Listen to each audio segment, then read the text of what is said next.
भगवान की, श्री सत्यनारायण भगवान की।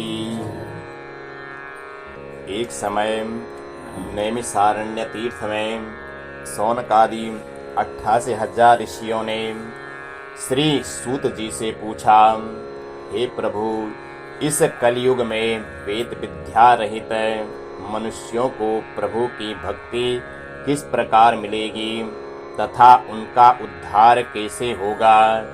इसलिए हे मुनिश्रेष्ठ, ऐसा कोई व्रत कहिए जिससे थोड़े समय में पुण्य प्राप्त होवे तथा मनवांछित फल मिले। ऐसी कथा सुनने की हमारी इच्छा है। सर्वशास्त्र ज्ञाता श्री सूत जी बोले, हे वैष्णवों में पूज्या, आप सभी ने प्राणियों के हित की बात पूछी है। अब मैं उस श्रेष्ठ व्रत को आप लोगों से कहता हूँ जिस व्रत को मुनिश्रेष्ठ नारद जी ने श्री लक्ष्मी नारायण भगवान से पूछा था। आप सभी ध्यान पूर्वक सुनो। एक बार नारद जी दूसरों के कल्याण के लिए अनेकों लोकों में घूमते हुए एक समय मृतलोक पर आ पहुँचे। यहाँ बहुत सी योनियों में जन्मे हुए सभी मनुष्यों को अपने अपने कर्मों के अनुसार देखकर सोचा कि किस यत्न को करने से निश्चय ही प्राणियों के दुखों का नाश हो सकेगा। ऐसा मन में विचार कर वे विष्णुलोक को गए। वहाँ श्वेत वर्ण और 4 भुजाओं वाले देवताओं के ईश भगवान नारायण को देखकर, जिनके हाथों में शंख चक्र गदा और पद्म थे तथा वरमाला पहने हुए थे, देखकर ने भगवान की स्तुति की। नारद जी ने कहा, हे भगवान, आप अत्यंत शक्ति से संपन्न हैं। मन तथा वाणी भी आपको नहीं प्राप्त कर सकते। आपका आदि मध्य अंत भी नहीं है। आप निर्गुण स्वरूप सृष्टि के कारण भक्तों के दुखों को हरने वाले हो। हे प्रभु, आपको मेरा बारंबार नमस्कार है। नारद जी से इस प्रकार की प्रार्थना सुनकर भगवान विष्णु बोले, हे नारद जी, आपके मन में क्या है? आपका किस काम के लिए यहाँ पर आगमन हुआ है? निसंकोच कहो। तब नारद मुनि ने कहा कि हे प्रभु, मृत्युलोक में सभी मनुष्य जो अपने अपने योनियों में अनेक योनियों में पैदा हुए हैं और अपने अपने कर्मों के द्वारा अनेक प्रकार के कष्टों के कारण दुख पा रहे हैं। हे प्रभु, यदि आप मुझ पर दया रखते हैं तो बताइए कि उन मनुष्यों के सब कष्ट थोड़े ही प्रयत्न से किस प्रकार दूर हो सकते हैं। तब भगवान विष्णु बोले, हे नारद, मनुष्यों की भलाई के लिए तुमने बहुत अच्छी बात पूछी है। जिस कार्य को करने, जिस व्रत को करने से मनुष्य मोह से छूट जाता है, वह व्रत मैं तुमसे कहता हूँ, तुम ध्यान पूर्वक सुनो। अति पुण्य देने वाला तथा स्वर्ग तथा मृतलोक में दुर्लभ यह एक अति उत्तम व्रत है।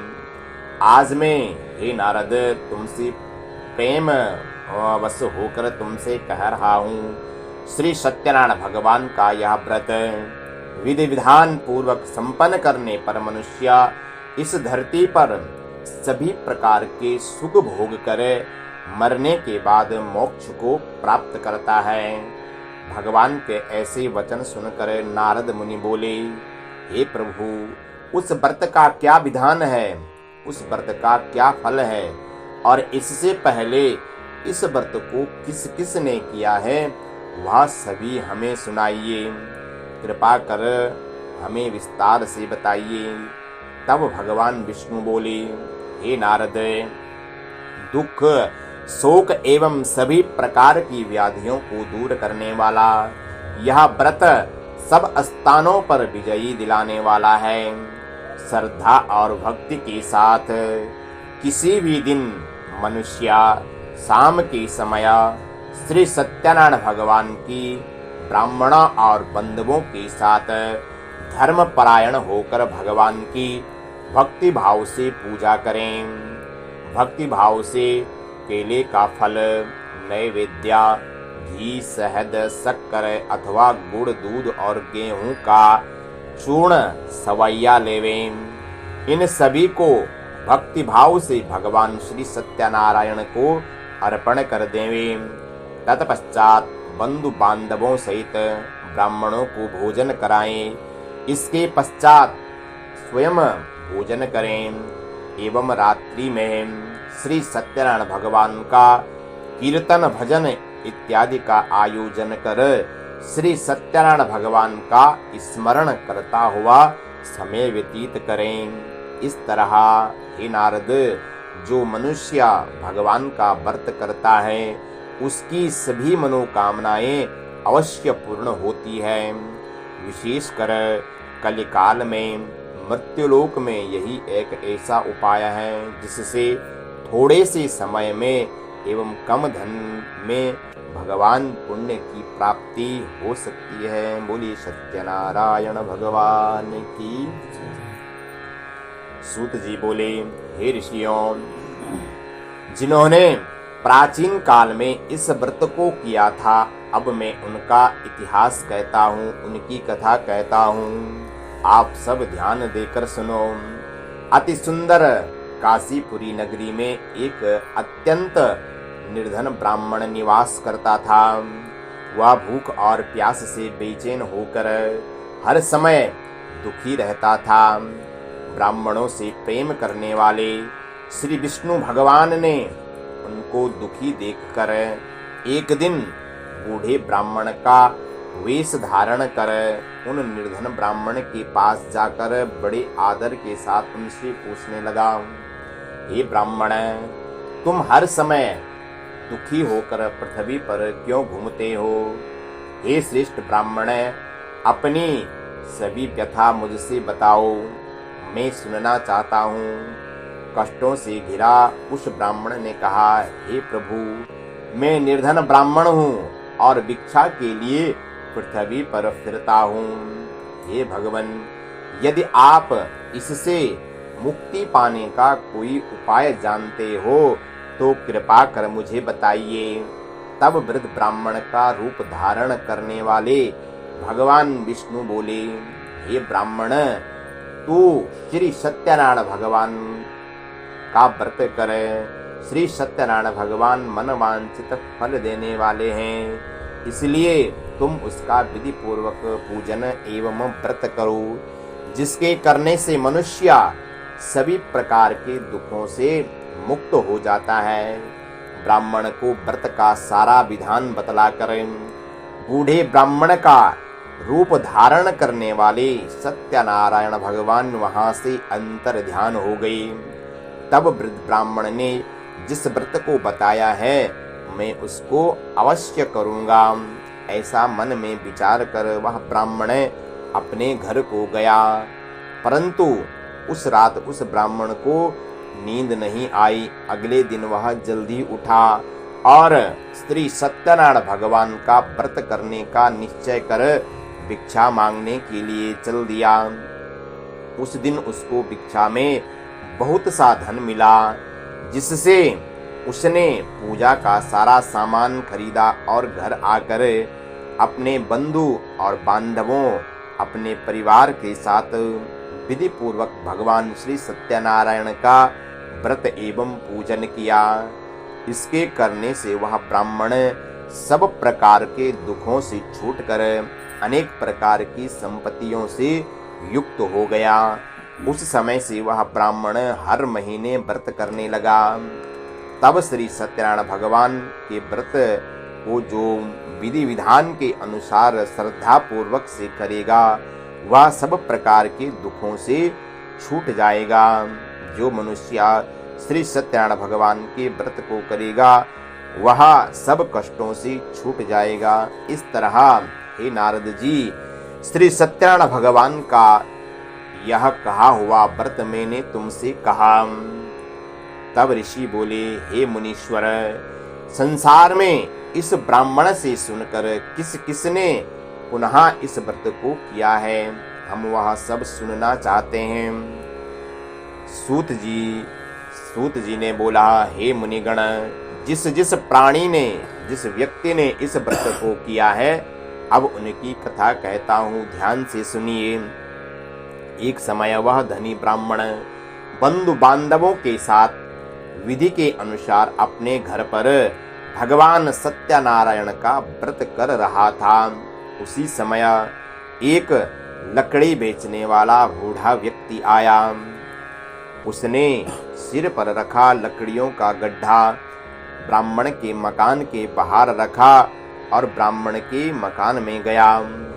प्यास से बेचैन लकड़हारे ने ब्राह्मण को व्रत करते देखकर पूछा, हे ब्राह्मण, आप यहाँ क्या कर रहे हैं और इसके करने से क्या फल प्राप्त होता है, कृपा कर हमें बताइए। तब ब्राह्मण बोला कि सब मनोकामनाओं को पूर्ण करने वाला यह सत्यनारायण भगवान का व्रत है। इन्हीं की कृपा से मेरे यहाँ धन एवं ऐश्वर्य की प्राप्ति हुई है। ब्राह्मण से इस व्रत के बारे में जानकर वह लकड़हारा अत्यंत प्रसन्न हुआ और भगवान का चरणामृत लेकर और भोजन करने के पश्चात वह अपने घर को चला गया। और फिर अगले दिन उस लकड़हारे ने अपने मन में संकल्प किया कि आज गांव में लकड़ी बेचने से जो भी धन मुझे मिलेगा, उससे मैं भगवान सत्यनारायण का व्रत एवं पूजन करूंगा। ऐसा विचार कर वह लकड़हारा लकड़ियों को लेकर ऐसे सुंदर नगर में गया जहां धनवान लोग रहते थे। उस दिन उसे उन लकड़ियों का दाम पहले दिनों से चौगुना मिला। तब वह बूढ़ा लकड़हारा बहुत प्रसन्न होकर पके केले की फली, शक्कर, शहद, घी, दही, दूध और गेहूं का चूर्ण इत्यादि श्री सत्यनारायण भगवान के व्रत की सभी सामग्रियों को लेकर अपने घर आया। फिर उसने अपने बंधु बांधवों एवं परिवार वालों को बुलाकर विधि विधान के अनुसार भगवान सत्यनारायण का पूजन एवं व्रत किया। उस व्रत के प्रभाव से वह बूढ़ा लकड़हारा धन धान्य से युक्त हुआ और संसार के समस्त सुख भोग कर वैकुंठ को चला गया। बोलिए सत्यनारायण भगवान की।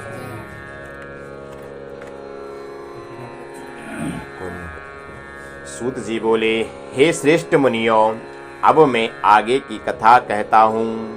प्राचीन काल में उल्कामुख नाम का एक महान ज्ञानी राजा रहता था। वह जितेंद्रिय और सत्यवक्ता था।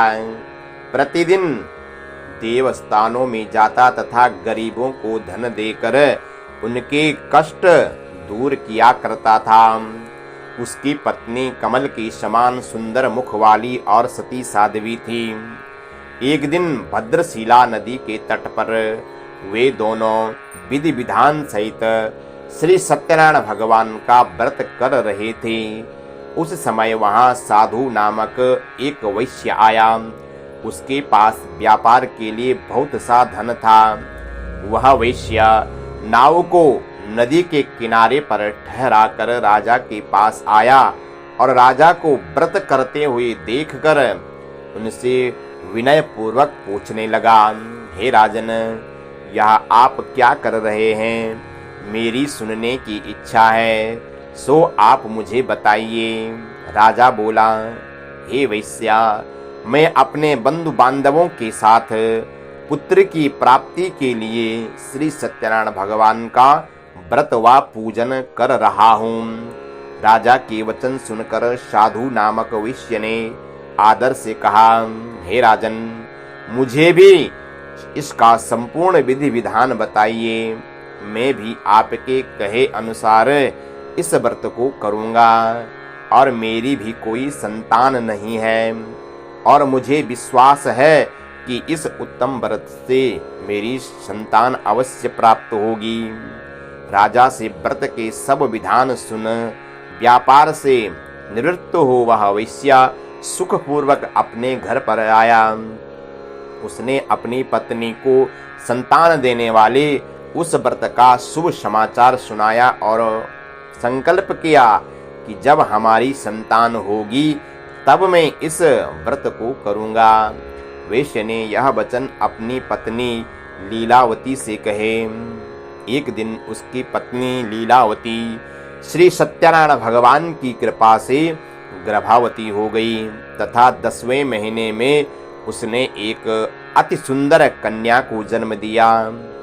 दिनों दिन वह कन्या इस तरह बढ़ने लगी जैसे शुक्ल पक्ष का चंद्रमा बढ़ता है। तब कन्या का नाम उन्होंने कलावती रखा।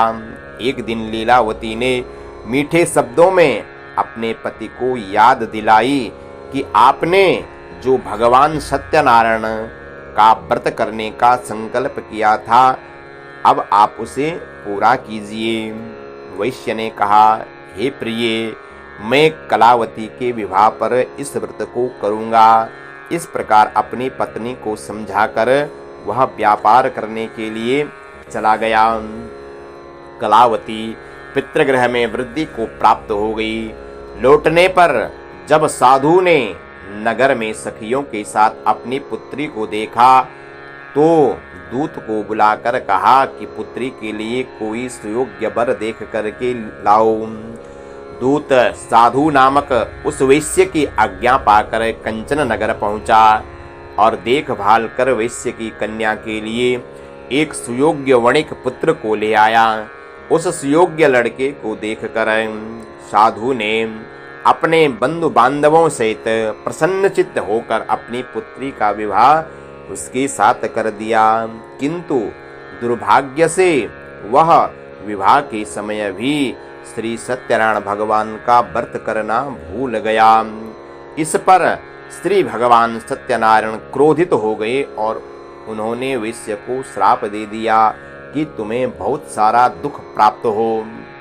और फिर अपने कार्य में कुशल वह वैश्य अपने दामाद सहित नाव का बेड़ा लेकर व्यापार करने के लिए सागर के समीप स्थित रत्नपुर नगर में गया और रत्नासुरपुर पर चंद्रकेतु नामक राजा के उस नगर में व्यापार करने लगे। एक दिन है, भगवान सत्यनारायण की माया से प्रेरित एक चोर राजा का धन चुराकर भाग रहा था, किंतु राजा के दूतों को अपने पीछे आते देखकर चोर ने घबराकर राजा के धन को वहीं चुपचाप रख दिया जहां वो ससुर और जमाई रुके हुए थे।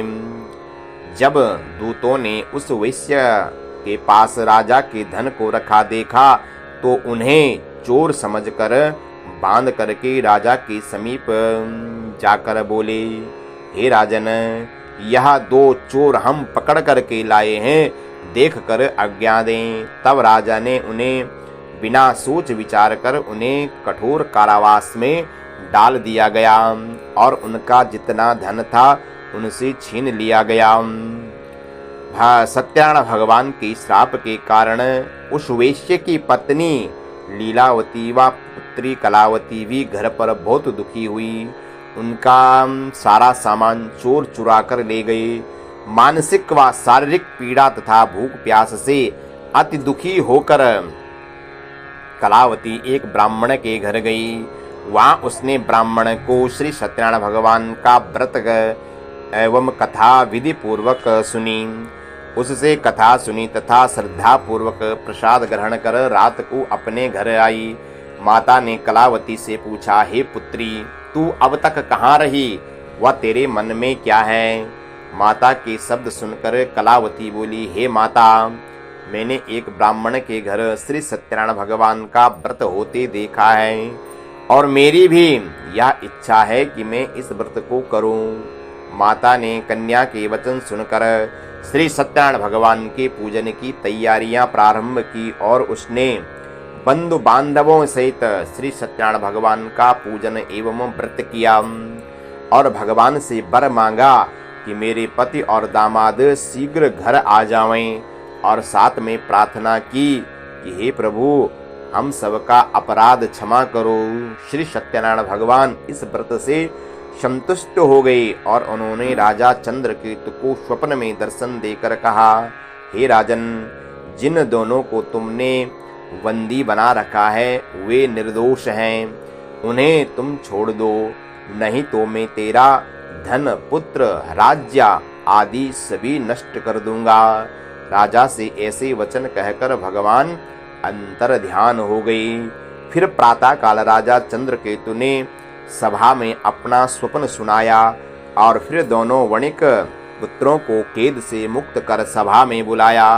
दोनों ने आते ही राजा को नमस्कार किया।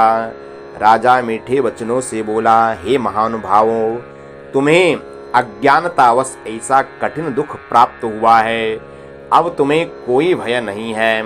ऐसा कहकर राजा ने उनको नए नए वस्त्र आभूषण पहनाई तथा उनका जितना धन लिया था उससे दुगना धन लौटाकर विदा किया। दोनों वैश्य अपने घर की ओर चल दिए। बोलिए सत्यनारायण भगवान की। सूत जी बोले, वैश्यों ने यात्रा प्रारंभ की और अपने नगर की ओर चला। उनके थोड़ी दूर निकलने पर दंडी वेशधारी श्री सत्यनारायण भगवान ने उनकी परीक्षा लेने हेतु उनसे पूछा, हे वेश्या, तेरी नाव में क्या है? अभिमानी वणिक हंसता हुआ बोला, हे दंडी भगवान, आप क्यों पूछते हो? क्या धन लेने की इच्छा है? मेरी नाव में तो बेल और पत्ते भरे हुए हैं। वैश्य का ऐसा कठोर वचन सुनकर दंडी वेशधारी श्री सत्यनारायण भगवान उनसे बोले, तुम्हारा वचन सत्य हो। ऐसा कहकर वे वहां से कुछ दूर चले गए और जाकर के समुद्र के किनारे पर बैठ गए। दंडी महाराज के जाने के पश्चात वैश्य ने नित्य क्रिया से निवृत्त होने के बाद नाव को ऊंची उठी देखकर अचंबा हुआ और नाव में वेल पत्ते आदि देखकर मूर्छित होकर जमीन पर गिर पड़ा। फिर मूर्छा खुलने पर अत्यंत शोक प्रकट करने लगा। तब उसका दामाद बोला, हे आप शोक न करें, यह दंडी भगवान का श्राप है, अतः हमें उनकी शरण में जाना चाहिए, वही हमारी मनोकामनाएं पूर्ण करेंगे। दामाद के वचन सुनकर वह वैश्या दंडी भगवान के पास पहुंचा और अत्यंत भक्तिभाव से पश्चाताप करते हुए बोला, मैंने जो आपसे असत्य वचन कहे थे, हे प्रभु, उनको क्षमा कीजिए। ऐसा कहकर वह शोकातुर हो रोने लगा। तब दंडी भगवान बोले, हे वणिक पुत्र, मेरी आज्ञा से बार बार तुझे दुख प्राप्त हुआ है, तू बार बार मेरी पूजा से विमुख हुआ है। तब उस वैश्य ने कहा, हे भगवान, आपकी माया को ब्रह्मा आदि देवता भी नहीं जान पाते, तब मैं भला मूर्ख अज्ञानी कैसे जान सकता हूँ। हे प्रभु, आप प्रसन्न होइए, मैं अपनी क्षमता के अनुसार आपकी पूजा करूँगा। मेरी रक्षा कीजिए और मेरी नौका में पहले के समान धन भर दीजिए। उसके भक्ति युक्त वचन सुनकर श्री सत्यनारायण भगवान प्रसन्न हो गए और उसकी इच्छा अनुसार वर देकर वहां से अंतर ध्यान हो गए। तब ससुर व दामाद दोनों ने नाव पर आकर देखा कि नाव धन से परिपूर्ण है। फिर वह विधि विधान से भगवान श्री सत्यनारायण का पूजन कर साथियों सहित अपने नगर को चला। जब अपने नगर के निकट पहुंचा तब उसने एक दूत को घर भेजा। दूत ने साधु नामक वैश्य के घर जाकर उनकी पत्नी को नमस्कार किया और कहा, आपके पति और दामाद इस नगर के समीप आ गए हैं। लीलावती और उनकी कन्या कलावती उस समय भगवान सत्यनारायण का पूजन कर रही थी।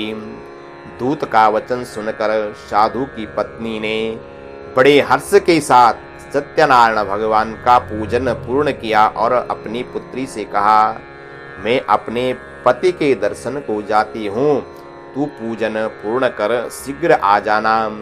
परंतु कलावती पूजन एवं प्रसाद छोड़कर अपने पति के दर्शन को चली गई।